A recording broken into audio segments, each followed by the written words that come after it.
Tere, Rain Epler. Tere! Et sinu pea juba lõikab nagu koorelahutaja ja ma teengi sinuga väikese viktoriini. Et ma ütlen sulle tsitaadi ja sina püüa arvata, kellele see tsitaat kuulub. Valmis? Proovime. Nii. Kõige rokkivam erakond on EKRE. See on Martin Helme. See on õige vastus. Meie retoorika on meie tugevus. Ma arvan, et see on Mart Helme. Nii. See oli võib-olla soojendus. Läheme asjaga keerulisemaks. Kas oli kahju, kus oli kahju ja kellel oli kahju?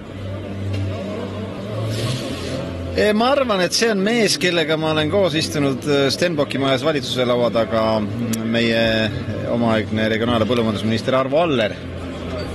Ka see on õige. Nii, tundub, et sa oma erakonnakaaslaste tsitaate tunned peast väga hästi. Õpin pähe neid iga õhtu. Hea mõte. Aga vaatame, kas tunned ka väljastpoolt. Meie turupiirkonnas on elektrit vähem. Neid elektrimolekule on vähem. No elektrimolekulidest rääkis meil Kaja Kallas. Selge. Sa oled vastanud kõikidele küsimustele õigesti. Viktoriin on läbi. Juhu, kas auhinna? Auhind on soe käepigistus. Aitäh!